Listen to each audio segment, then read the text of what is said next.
What's going on, you bunch of heathens? Happy Memorial Day, first off. Second off, we're checking out 1648 mainly because I've gotten so many comments about it. So we're going to check out the Swedish and English version and the history on it, as I've started to do. Yeah, we're just going to jump straight into this one. The originals are linked below, as always, by the way.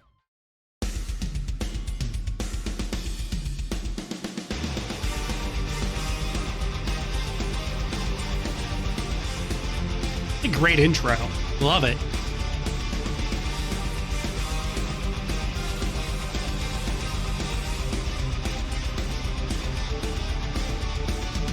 While Europe speak of peace, all over battle cease. There's a man who aims for more than he can reach.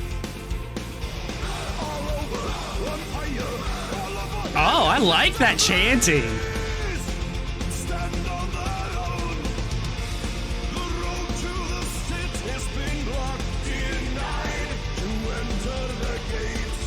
No, they try. When Prague was called to arms, they fought them on the bridge. The freedom was at stake. Stand and fight. The city is burning. Königsmark was stopped him at Karlofloss. Stained by blood, the brothers die side by side. Did what they could. Come on. Give me my tracking back. The city's been besieged. All hell on Prague unleashed as a cannon There we go. once the city shakes. It's spreading, increasing. The fight is all that Sweden brought. Rise and strike back. The walls of the city's been breached, reclaimed on that very night. Unsustained, they did it on their own. They fought them on the bridge. The freedom was at stake. Stand and fight.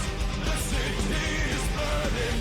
Königsmark was stopped him at. Oh, I know this song. Do I know this? I know this song.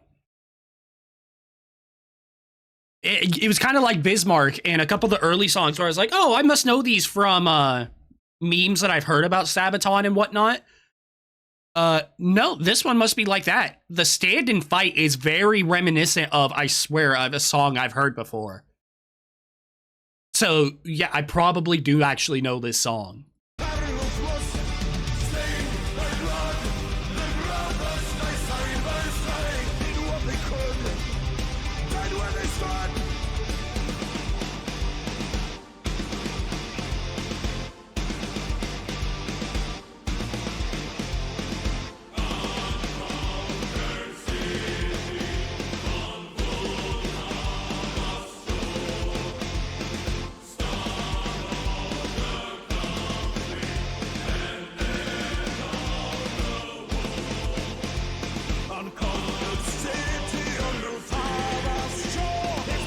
Oh, this sounds so fucking good.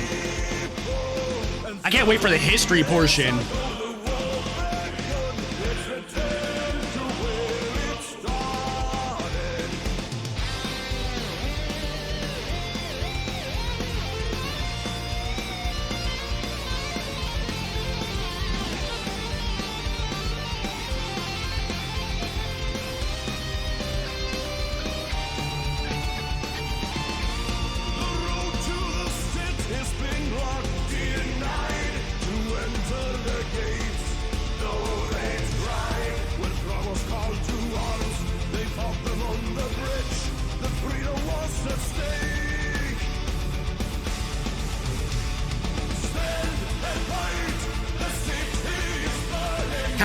I'm not saying shit, but I fucking love it.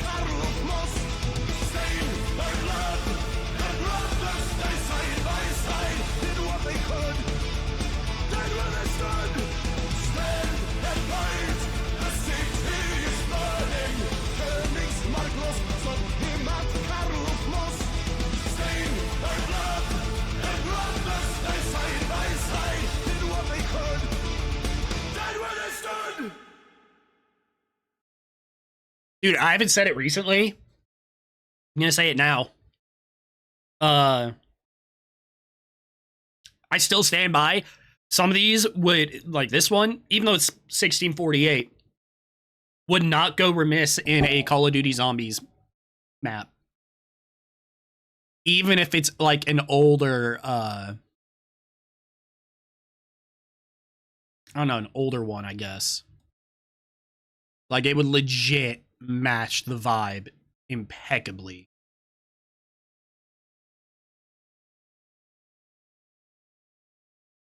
Either way, let's jump into the why am I blanking? Let's jump into the Swedish version next. Sorry, I don't know why I blanked.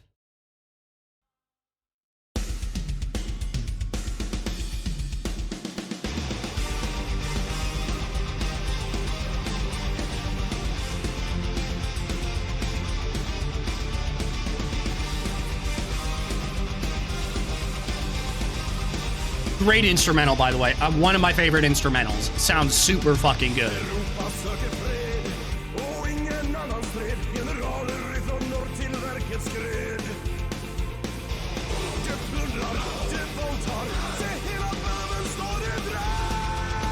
Oh, damn. This is already kind of a lot darker than the English version. By the way, I love the little, like, evil. They plunder, like, that, the back and forth really quickly with, like, one word. Really good. But evil, they plunder. Swiftly, they rape. Death, see the whole of Bohemia set ablaze. One city remains. Like, that just really puts in perspective, at least consciously for me, because maybe it's because I'm actively reading along with it, of how much darker this version is.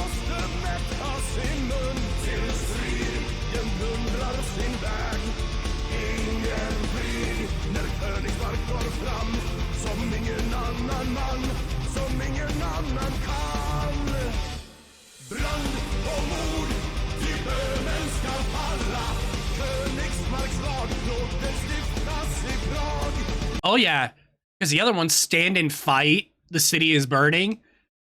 Fire and murder for Bohemia shall fall. Königsmark's law, let it be enacted in Prague. Drenched in blood as the Swedes fight on forth, do evil deeds give no mercy. This is insanely dark!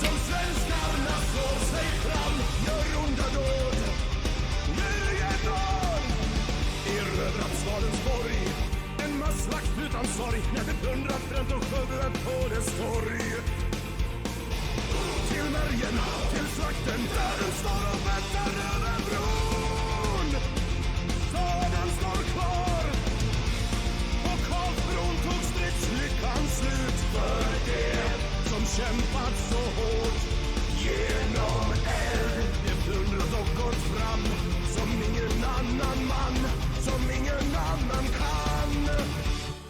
Brand och mord, ty Böhmen skall falla. Königsmarks lag, låt den stiftas i Prag. Dränkt i blod, som svenskarna slår sig fram. Gör onda dåd, miljödåd.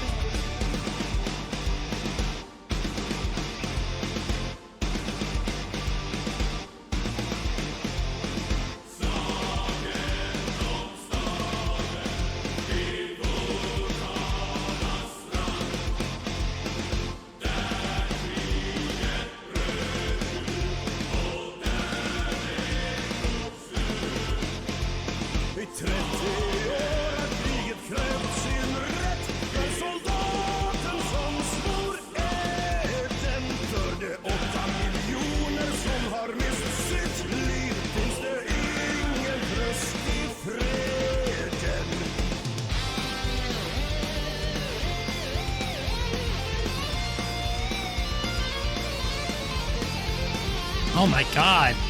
What a great fucking solo. Holy shit.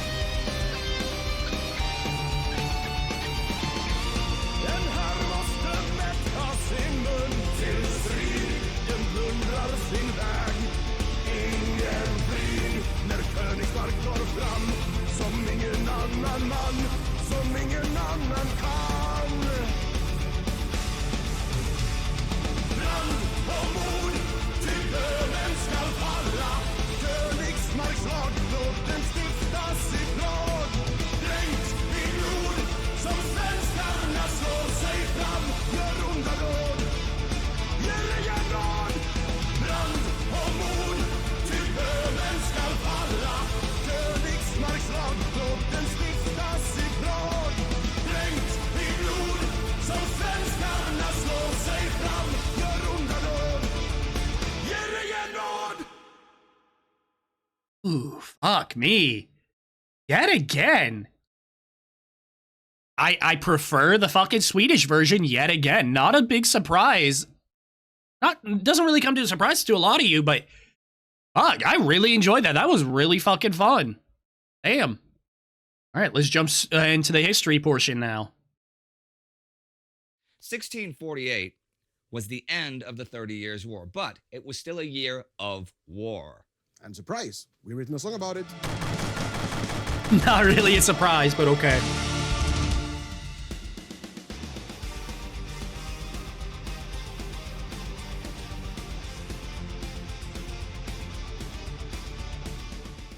After nearly 30 years of constant war, of plundered cities and millions of lives lost, the warring factions were finally... Yeah. I mean, we already talked about it when we watched the other video on it, on the 30 Years' War. It's like, that's an insane amount of time. willing to return to the negotiation table in late 1646. No matter which side or which religion, pretty much all duchies and estates were just sick of the war by now. Not a surprise. I'd be sick of it too. Misery and the economic collapse of vast stretches of the Holy Roman Empire, but the increasing futility and absurdity of the ceaseless, endless struggle. Many felt that it was long past the time that the war had achieved any meaningful political goals, and now it was just about the interests of individuals. Even the majority of the German Protestants and those allied with Sweden and France, who admittedly wanted the grip of the Habsburg emperors loosened, even they realized there was no real alternative to Habsburg rule if they wanted to keep the empire alive in any meaningful sense. All within the empire distrusted all foreign powers by now, after the devastation that had followed their armies marching time and again through the countryside, through their homes. So, I wouldn't fucking trust them either. The Protestants wanted to settle things. In Westphalia, in the western part of the empire, the Catholics met at Münster and the Protestants at Osnabrück to debate possibilities of a fruitful peace. They sent each other envoys and letters, arguing about a common future within the empire. The Swedes were interested in northern Germany, with possessions that could safeguard the Swedish realm. Most of the northern German states had little choice but to pay tribute or to ally themselves with the Swedes, since the military might of the Emperor Ferdinand III was too weak to help them. By now, yeah, because if they did, what the fuck would happen to them? Clearly swung towards his enemies. The armies of Sweden and France now outnumbered the Habsburg forces in the south, while the Emperor's alliance with Maximilian of Bavaria lay in tatters. The Swedish army was still the mightiest in Germany, bolstered by many German regiments with around 63,000 men at arms. The second powerful were the French, whose interests in the empire were far more complex than simply securing their own borders. They wanted the empire to bleed, but at the same time needed to preserve the Catholic influence in Central Europe. This way, they opportunistically fought with and against the Swedes, and with or against German duchies and contingents, depending on the strategic situation. That's interesting. Mazarin, who represented the French in Westphalia, wanted to expand French territory, sure, but more importantly, felt the need to cut Habsburg ties to Spain, which had just signed a truce with the Netherlands after 80 years of war. God damn, but the 30 was long. 80's insane. The big powers and the German cities, the estates, the dukes, the knights, they all had their demands and all wanted to have a say. They quarreled over jurisdiction rights, about compensation for war damages, about border lines on the map, who would pay for the troops to leave, who would pay for them to stay, who was rightfully owed money, which unfilled promises, threats, and boasts were still cause for concern. It was about reputation, about succession. Of course it was. Standard fucking politician shit. About new alliances and old feuds, about persecution and amnesty. Radicals and moderates tried to find a solution in religious matters and the property of the church. Militarist Calvinists wanted to fight on to the end, while radical Catholics argued that a peace that enslaves souls is worse than a war that just kills the body. It was a nightmare. Sounds like a fucking nightmare. About the future of Central Europe. And if we were to try and explain everything, we would be sitting here until the next Sabaton album comes out. But while everyone was debating and arguing, there was one man who was not the talkative kind, and instead relied upon the ways of the warlord. Swedish Field Marshal Carl Gustav Wrangel had taken command over the Swedish forces in Germany. Not wanting to sit twiddling his thumbs while peace was on the horizon, he set out against the southern coalition into Franconia. Wrangel's tactics were by now common practices.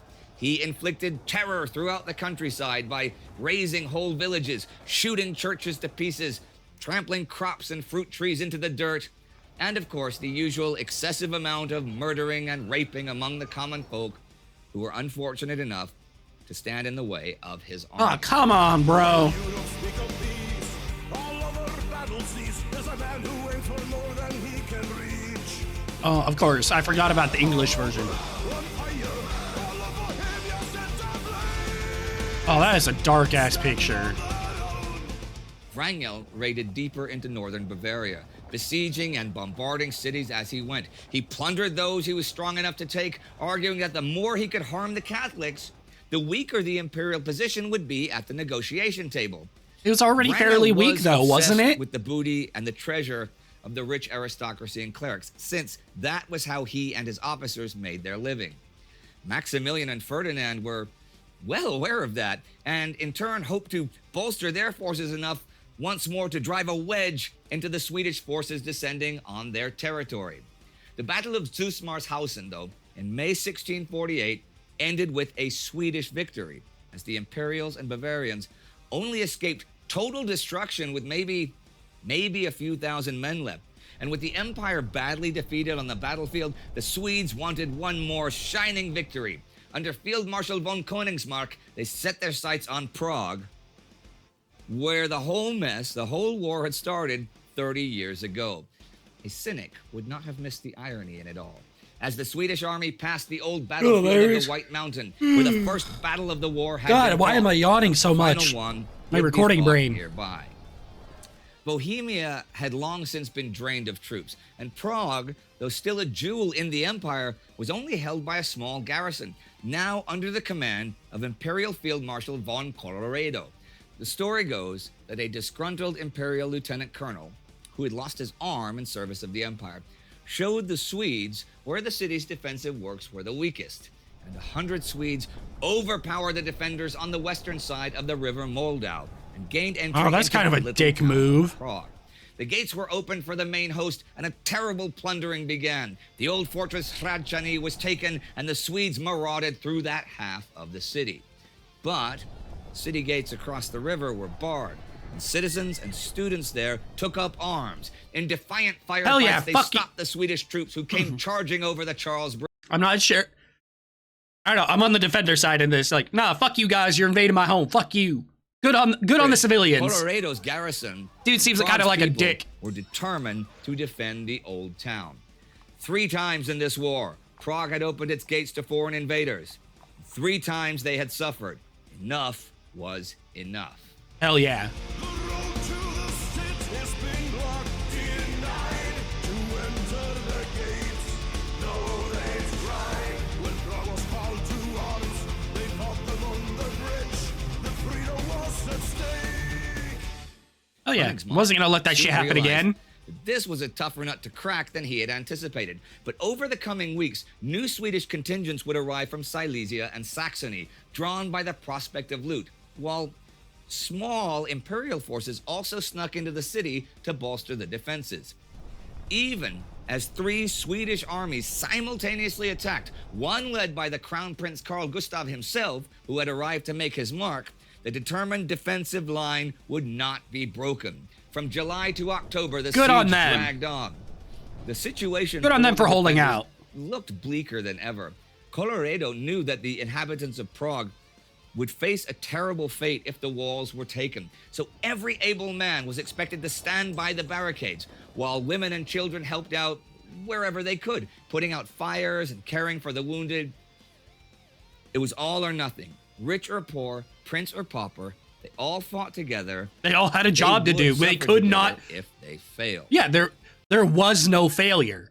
If you failed, it was a lot of the time. It was like it was death pretty much, or a fate worse than death. There was no failing this. You had to win.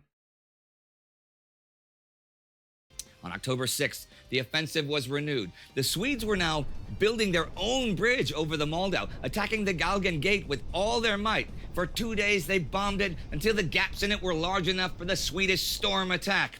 Taking heavy casualties, the attackers eventually forced their way into the city. Only a desperate charge of Colorado's reserve drove the Swedes out of the city once more. Oh, at least they drove them out. On October 24th, 1648, the news spread like wildfire through the empire. Peace had been signed. The arguing, the debating in Westphalia had finally come to a conclusion. A 70-gun salute at Osnabrück proclaimed the end of the 30 Years' War. On the 25th, though, the Swedes attacked once more. I was going to say, are they going to... What are the odds that, A, they got the news as well? Or even if they did get the news, what are the odds they're actually going to follow it? Because they could just say, oh, no, we didn't get the news. If they ignored the peace treaty for just a few days more, they could go home as rich men. But the Of course, desperate and greed. exhausted defenders of Prague would once again deny entry to their Fuck city. yeah! By the day's end, 800 Swedes lay dead before the breaches in walls and gates. It was not until November 5th, as a large imperial contingent appeared outside of Prague, that the frustrated Swedes began to retreat. The siege was broken. Prague had prevailed. In the peace treaties of Osnabrück and Munster that concluded the 30 Years' War, all factions had found a compromise that would guarantee a lasting peace. I'd be for kind of Central pissed. Europe. A new imperial constitution acknowledged the rights of the Protestants while keeping the Habsburg emperor in power. Sweden and France profited as well from the weakness of the empire and extended their influence over Germany. There were smaller disagreements, of course, like Of course. like who was the rightful owner of Alsace-Lorraine, and they remained unsolved. But this would surely be solved sometime soon, right? I mean, of course. It's not like it would be an issue for hundreds of years or anything. Wait, what? Totally not. Oh, well, how about that? Okay, well, that is all in the future. For now, all that counted was that 30 years of war, 30 of the most brutal years our world has ever seen, were over, and Central Europe was at peace. Finally.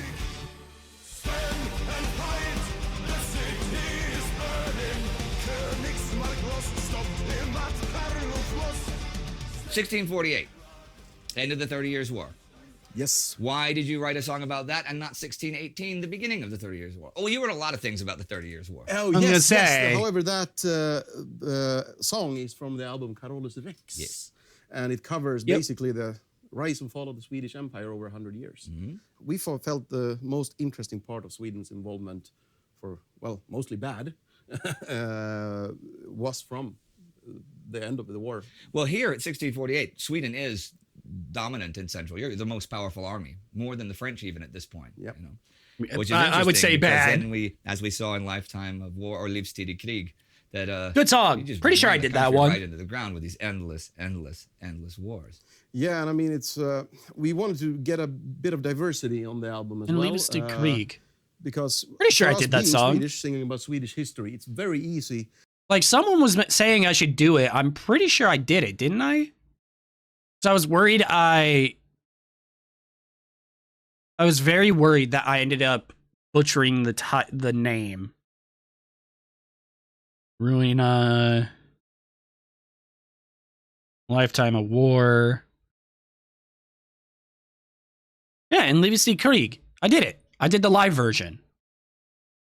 Okay. I thought I had. I wasn't positive, though. That it becomes some sort of a glorification of, All right, of the okay. Swedish Empire.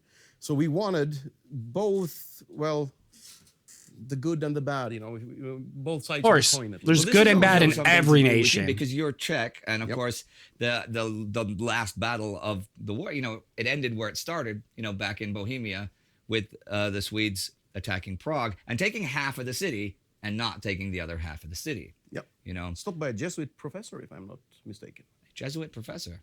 Yeah. Now, That's cool. When I lived in Prague in the early 90s, there was the Czechs would say that the Swedes still had their crown jewels, and they really wanted the crown jewels back from Sweden. So they've been asking. crown Damn, jewels back Indies from lived Sweden. everywhere, And huh? My thinking was that if let's say I take something from you, right? If I own it for 350 years, I think it's mine by then, you know? Like when I left the States at the end of 1992, I left like my records with my then girlfriend, my record collection, because I didn't think I was going to be gone that long.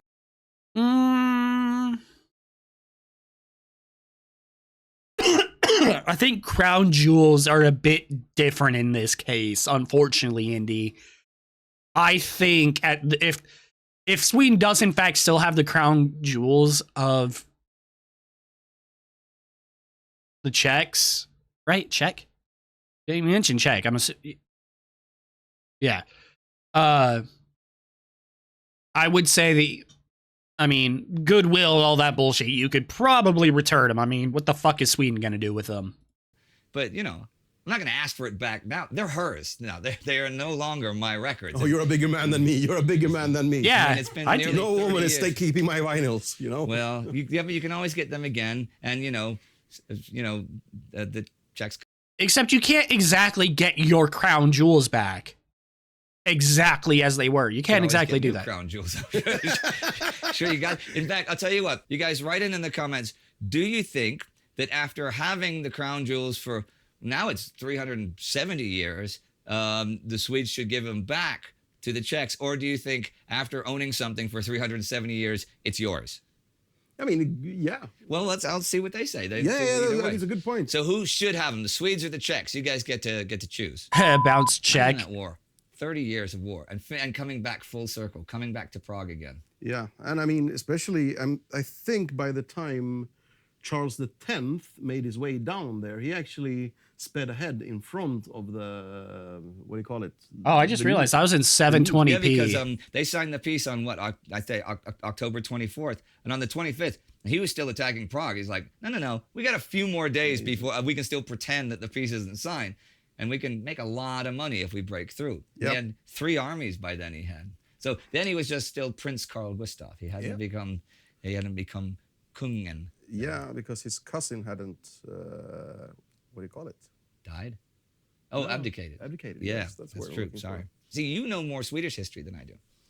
Well, you know more American history than I do. I'm pretty certain I do. You know more history, period. And than I do. know more British colonial history than you do, as we Obviously. discovered in Rorke's Drift. Yes. That's funny. God, I could just Well, listen whoever to you them are, talk. That's it for today for Sabaton History. So if you subscribe and if you become a patron, you have the chance to get our old Sabaton albums with Indy's comments, talking about the historical background of each song, similar to this video, but in an audio format. Really beautiful, really Oh, nicely that's done. cool. And that's all for today. Thank you very much, and see you soon. See you guys soon. This was just a fun one. I kind of got quiet there at certain parts, but that was because I was just having fun listening. That was really fun. Hope you guys enjoyed it as well. Definitely go check them out. I say this every time. Go check them out. Give them their love. Like, comment, subscribe. You guys have a safe and happy Memorial Day. And until next time, you guys take care of yourselves. See ya.